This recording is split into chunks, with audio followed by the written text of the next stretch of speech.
All right, let's go ahead and get started. My name is Kyle Damon, and I'm making this video series for mental health advocacy and harm reduction purposes. If you know someone who is struggling with their mental health, we have resources in the description for you to use, including free support opportunities and personal wellness grants. This series is meant to prepare you and your community for the potential widespread technological and sociological implications of accepting the extraterrestrial presence in our skies, our society, and our genetics. The world is changing, and as someone who helps communities, companies, and teams make decisions related to technology and leadership, I think it's time to speak up and share what I've learned about the subject of extraterrestrials and the likely impact their technology will have on our societies in the coming years. I call this topic the unseen consequences of government disclosure and/or mass open contact.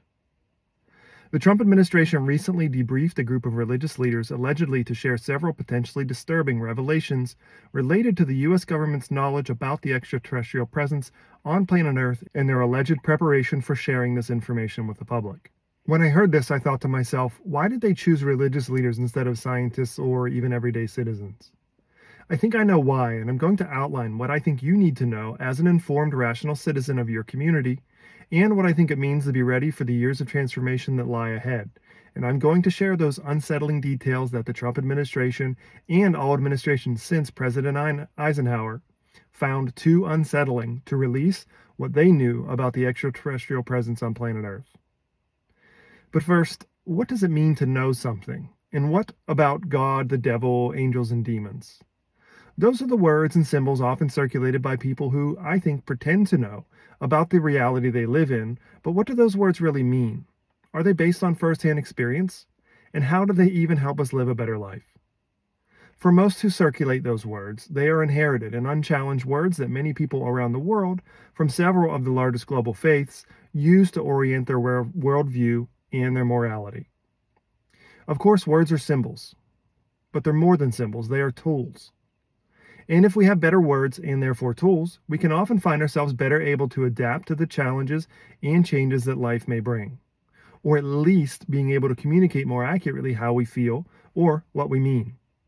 To be understood is half the battle of sustained peace, productivity, and harmony. I think the changes that we will soon face are going to act as a catalyst to essentially force a split in the global human race, and I don't mean this in a negative way. Change is not automatically negative. It all depends on how you prepare and adapt.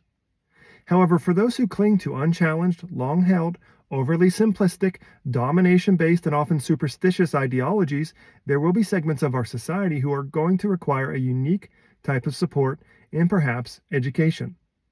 Not just that, we need to, as a society, rethink and consider what it actually means to help someone versus enable their unhealthy codependence. And by a split in the human race, I'm talking about a few distinct evolutionary paths, and, well, we all get to decide our relationship to the world we live in, so here we go. I actually already see it around the world. Rational, evidence-driven people who are happy to basically do their own thing and work to provide for themselves and their society. But then on the other side of this, we see people carrying unchallenged and unquestioned religious or even political, ideological beliefs with mandates to force others by one means or another to adhere to a set of ideas. And it's not that there are not truths and effective moral lessons in our inherited traditions that are worth reflecting on, preserving, and celebrating. But how far should groups, communities, and religions be allowed to take their beliefs and the people who they attempt to subject them to?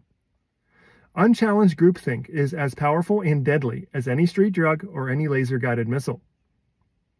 You don't have to look any further than the 1978 mass suicide ritual in Guyana, South America, where almost 1,000 men and women and children, most of them ritualistically executed under a leader they once proudly called theirs. A location they once flocked to, while excitedly inviting their friends and family to be a part of this new and loving community. Alas, you can look to post-World War II Germany and Japan to see cultures that turned cancerous, and they can survive their proverbial chemotherapy treatments when necessary.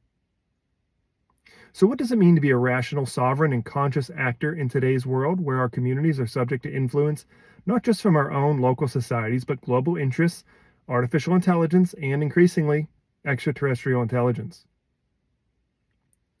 Despite how all this may sound, I'm actually quite optimistic about the future, which brings me back to my key point for this introduction.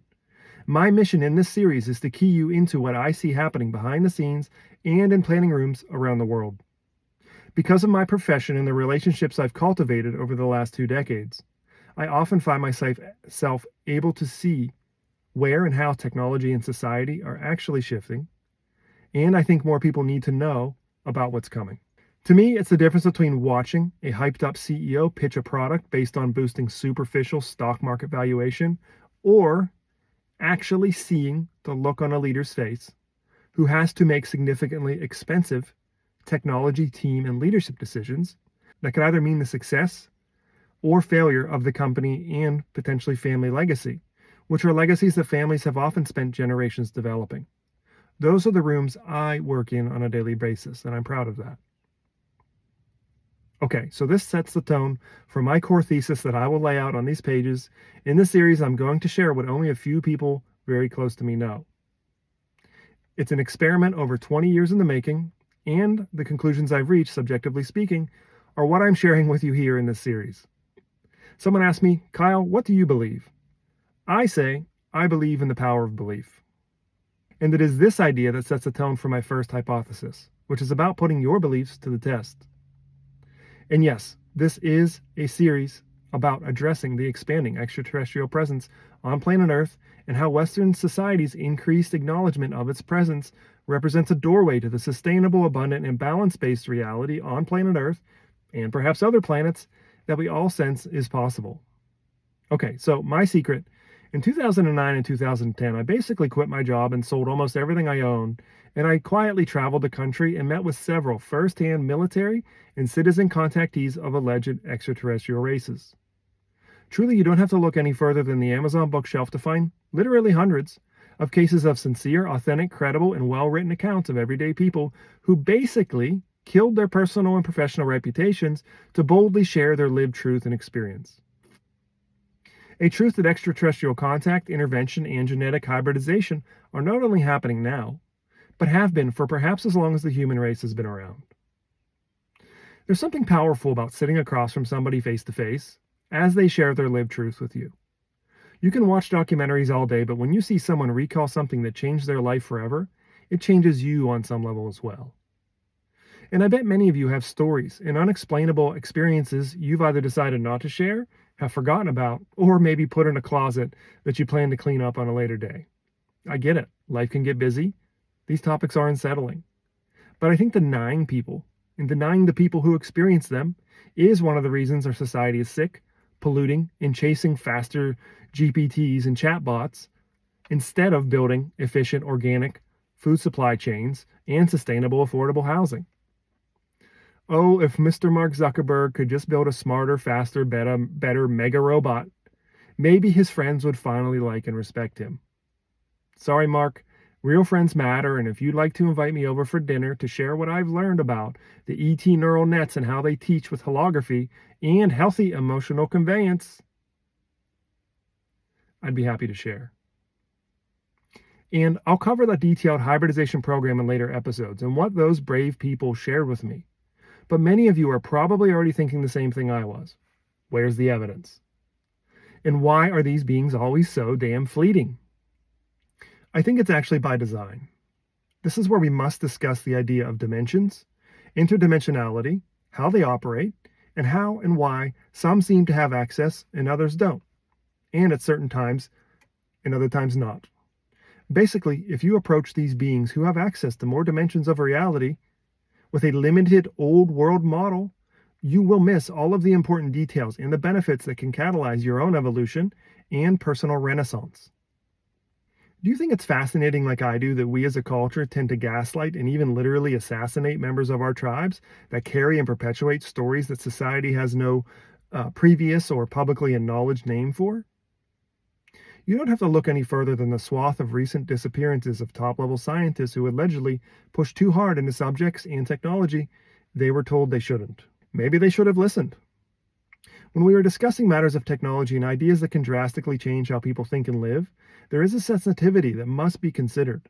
And I want you all to know that I have not been initiated or sponsored by any government or alliance from this planet or any other planet to share this message.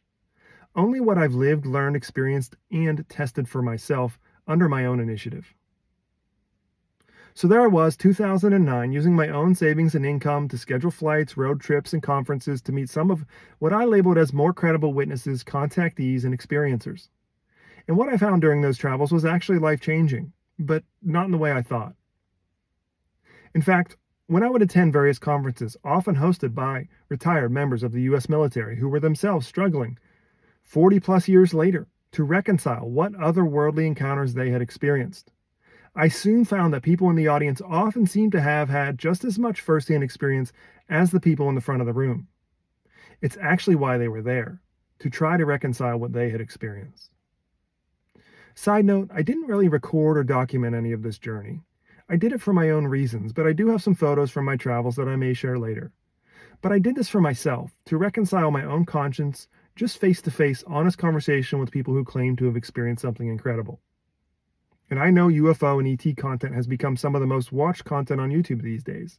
But back then, there wasn't a whole lot of that content to go around. You had to go out and find things out for yourself. And there's something very different about sitting beside a strong, healthy member of the U.S. military while they struggle to hold it together and share what they have to say. Not only what they say, but how they were treated when they returned to base. Often, the very people they relied on for their safety and livelihood became their worst enemies, even to the point of threatening their lives if they shared what they saw. Growing up in a family who were proud but often emotionally troubled members of various branches of military, I know firsthand that our frontline responders often silently shoulder some of the ugliest, darkest, and most unsettling aspects of the world we live in. And they all deserve better, more intelligent support. And Mr. Zuckerberg, if you have any ideas for us on how we can better support our frontline workers, please let us know. I'm here for that conversation as well. So, during my 2 years of travels and research, the stories I heard were certainly unsettling, but they were also empowering and liberating. I think it was because I could finally begin to face our reality for what it was, not the oversimplified Judeo-Christian angry sky daddy version that I was fed as a kid. And it's not that I'm anti-Christian, but knowing how powerful and relatively toxic and suppressive, unquestioned magical and superstitious groupthink can be, I remember from a young age feeling that gut-level wince watching a grown-ass man perform superficial rituals and recitations of words I could tell they neither believed nor felt any emotional connection to. Why? It wasn't their lived truth. It was words said by others and written by yet others unknown, that if they spoke, they would immediately earn some sort of community acceptance, clout, and support from the people in that same room. And who could blame them, especially 20 or more years ago, especially if you have young children, are struggling financially or struggling with addictions, etc. The church can be a great place for community connection and support. Not just a great place for connection and support, but at least some degree of a moral compass and accountability. But accountability to what exactly? What does it mean to believe, to have faith? I think some faith is better than none, but hope and faith are always connected to doubt. But what about ability? What about knowing and feeling you are part of the whole, equal to all, above none and below none? In that frame, we can recognize and operate from a place that all beings have something to teach us and us to them. Why is it that people end up worshiping instead of questioning rationally and giving an idea its due course of careful questioning before picking a side? I know for me as a kid, when I brought up the idea of beings from other planets to my youth leaders at church and how the aliens may or may not have been subject to these so-called roles of heaven and hell, nobody had any answers. In fact, I was given the same version of the God, devil, angels, and demons talk.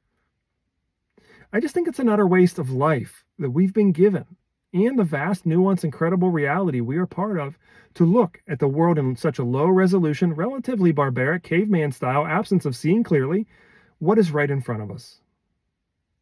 We can do better, and I think we must do better if we want to evolve beyond endless cycles of fighting over whose oversimplified religion is more godly, etc., etc., etc.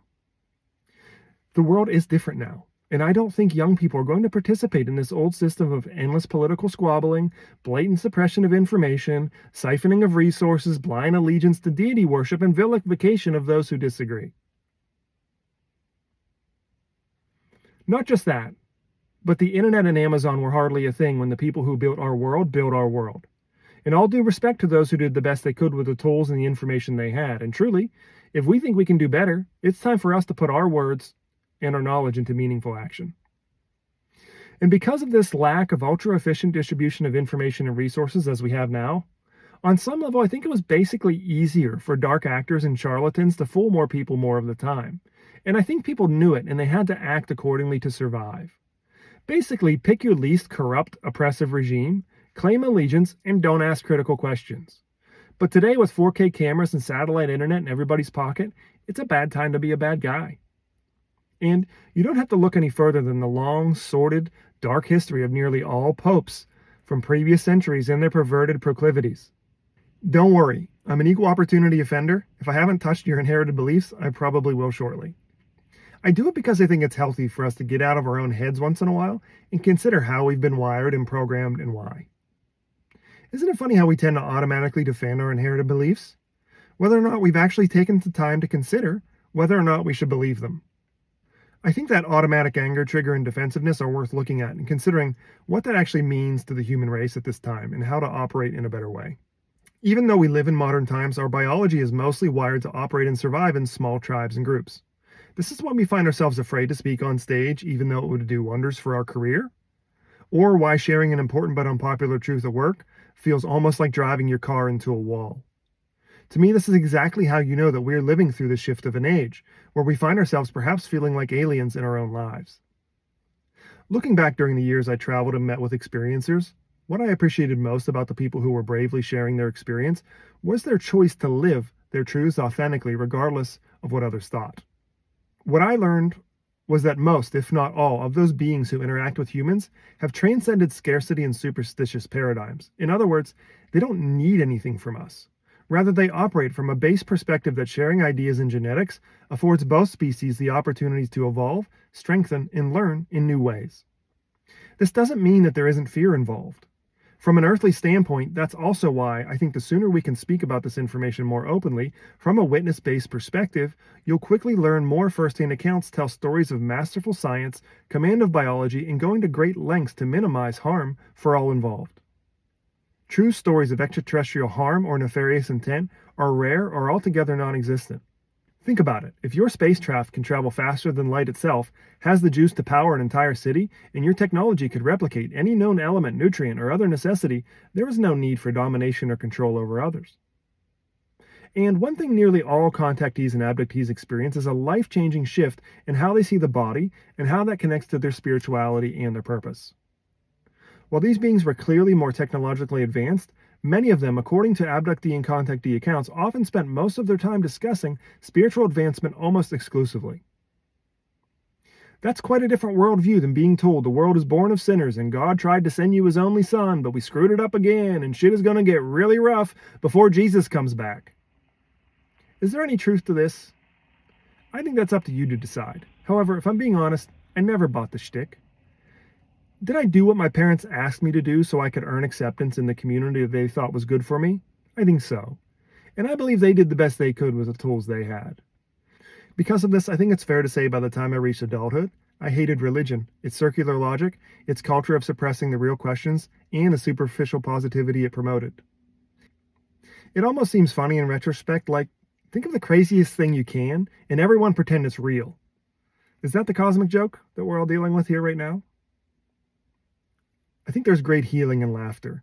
And a wise teacher once told me if you can't laugh at something, it shows you where you've been duped into believing something is more serious than it needs to be. After all, someone who can get you to stop laughing can control you almost any other way they want to. They look at you with wide eyes and say, "This is serious," right?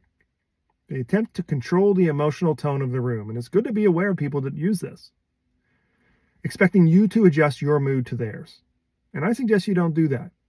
With rare exception of the health and safety of somebody's immediate welfare, especially in the life of a child or whatever, we can all relax, ask good questions, and make better decisions.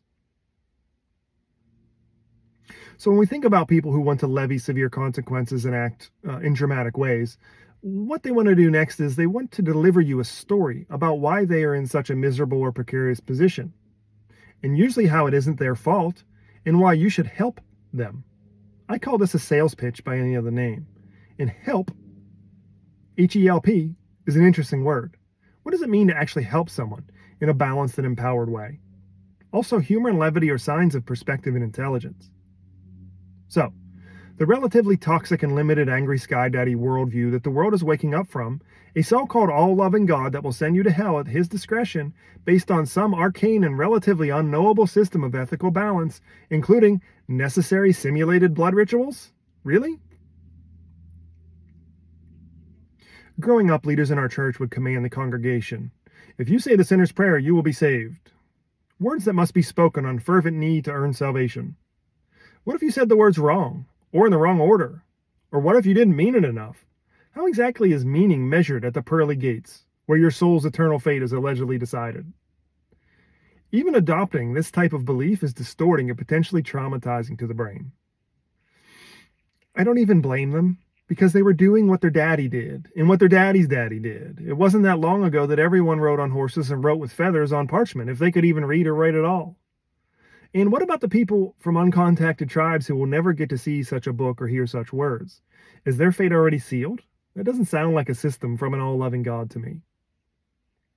These were the ideas that haunted me as I entered early adulthood and inspired me to spend my life savings at the time traveling and learning from people who claim to have experienced incredible things. Today, I look around at the United States, and most self-professing Christians and closeted Christians are mentally weak, obese, don't know why they believe what they do, know almost nothing about the Bible, or how it came to be what it is today, and most of them lead lives of quiet, powerless desperation. And at a time when another competing religion from the same religious family tree called Islam is outbreeding Christian families at a rate of nearly 2 to 1.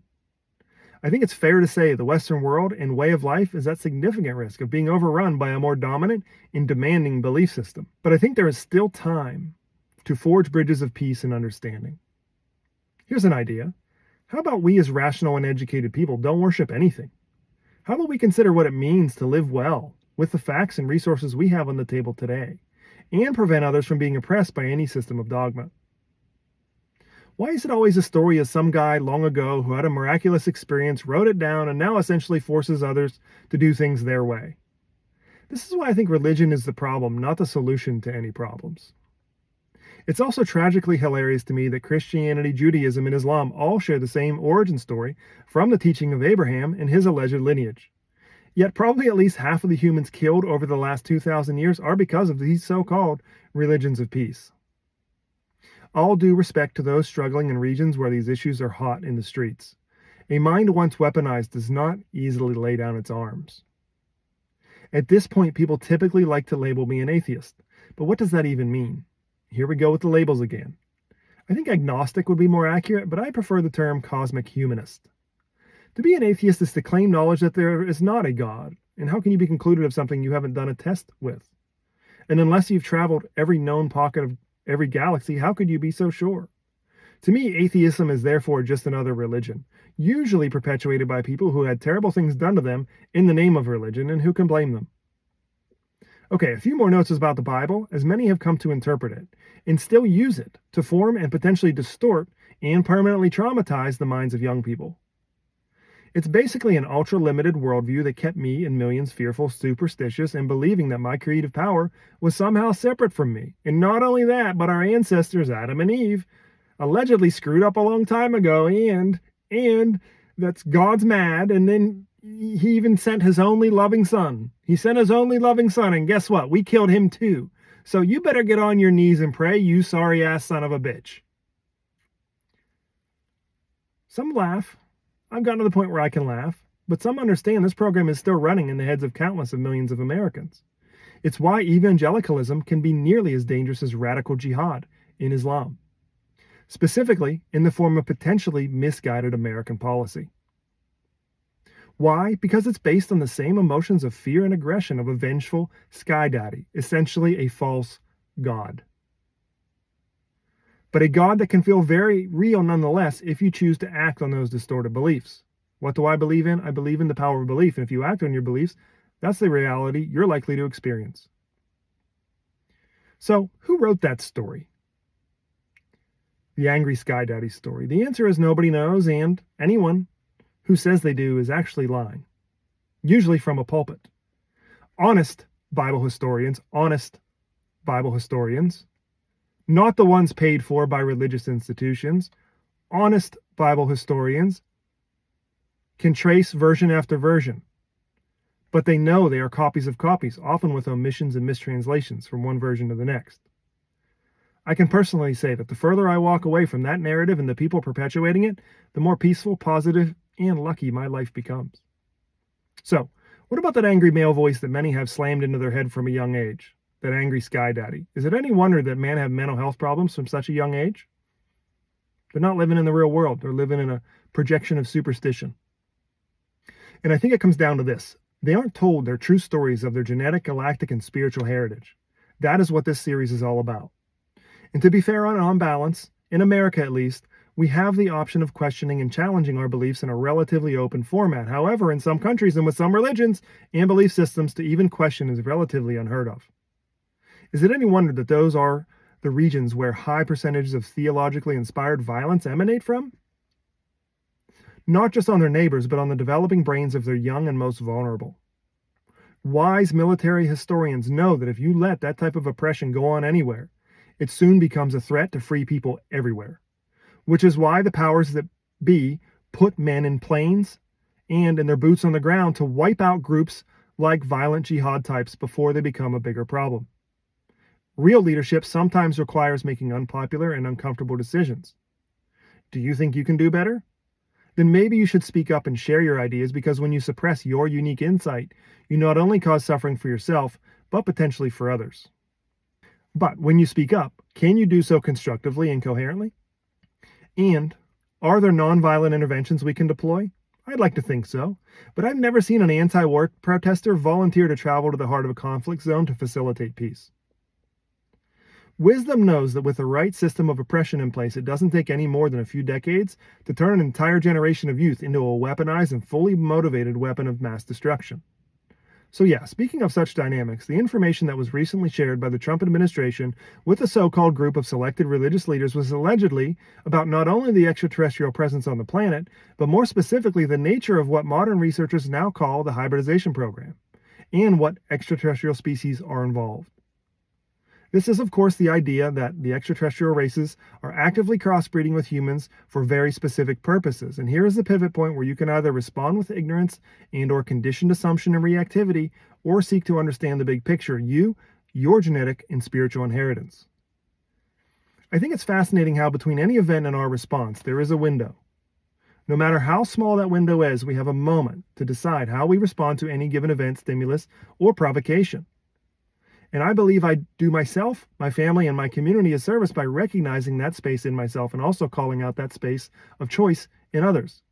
A space to exercise a more evolved response, or at least a pause to consider and review new information. It's the same thing I encourage all of my leaders to exercise in the companies and departments they oversee. We have a choice on how we respond and also what to believe about anything and everything.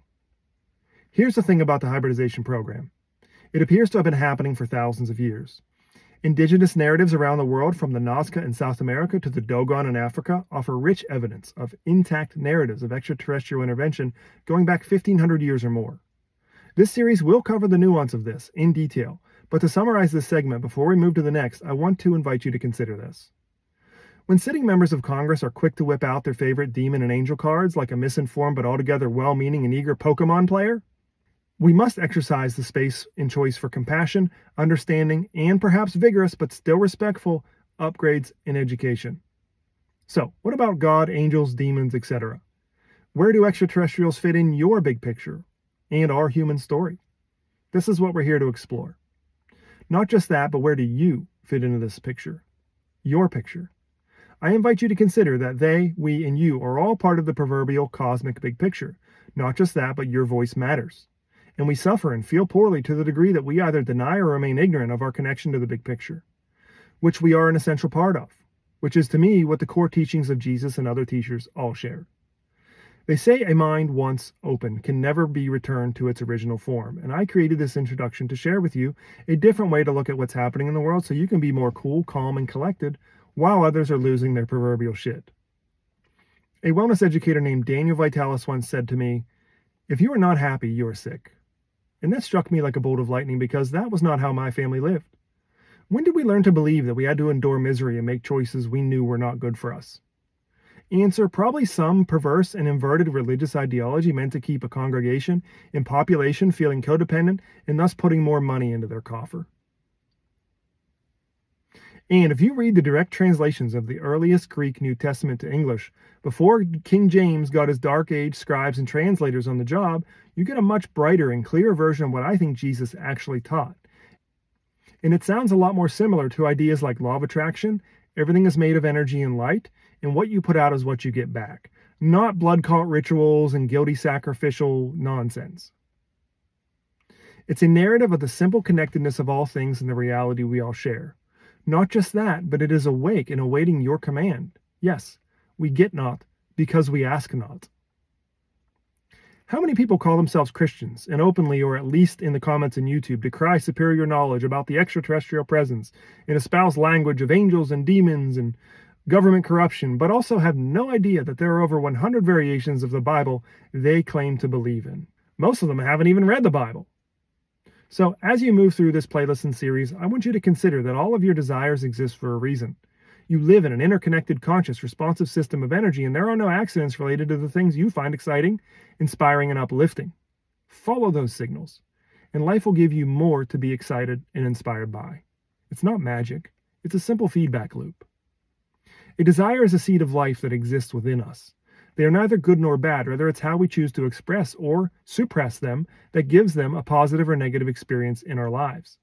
Finally, in the rest of this series, we're going to discuss what it means to actually live in the broader spectrum of reality that is our actual inheritance, and how to experience and benefit from perceiving more of the spectrum of what we call our shared reality. At a time when we clearly have enough food, water, and resources to clearly support every human on the planet, I think we are living through a time that none of our ancestors have any precedent for. And thus we must create new maps and new ways to live and thrive together.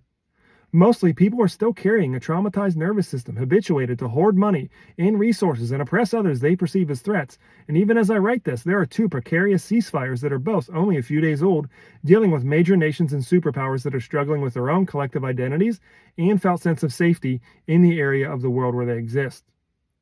Your voice matters, and you are better to your family, yourself, your community, when you are healthy, rested, and accurately educated about the world you live in the reality we all appear to share. That said, your mental health matters. You deserve to be happy, but only if you will reach for it and seek to understand your biology and psychology, your purpose, and your potential. So thank you for watching. Please subscribe to check out the rest of the videos in the series. I'm not your guru. I'm a fellow human doing my best to navigate the world the same as you. In that, I'm here to offer you support where I can. Remember, there is always a compassionate and respectful way to approach any important conversation at home, at work, and in our communities. The links in the description will key you into the vetted support options I recommend you consider. Remember, even if you don't identify as someone who struggles with life-diminishing mental health challenges, mood disorders, or debilitating traumas and addictions, people in your community are. These are the ones who fall asleep and drive through the red light. These are the ones who break into our stores, the ones who discharge guns in public places, and even the ones in far-off or not-too-distant lands who feel so alienated from their world they convince and force others to send missiles and men with explosive vests into their neighboring communities to dominate, abuse their women and children. After all, if a nation cannot control what exits or enters its borders, is it truly a sovereign nation? These are the questions of our time. My name is Kyle Damon, and I'm a co-founder of Elevated Executive, a place where we teach aspiring leaders today how to start, grow, buy, build, and maintain category-leading brands and organizations of tomorrow. Be sure to let me know in the comments what you thought about the video, and I'll talk to you there.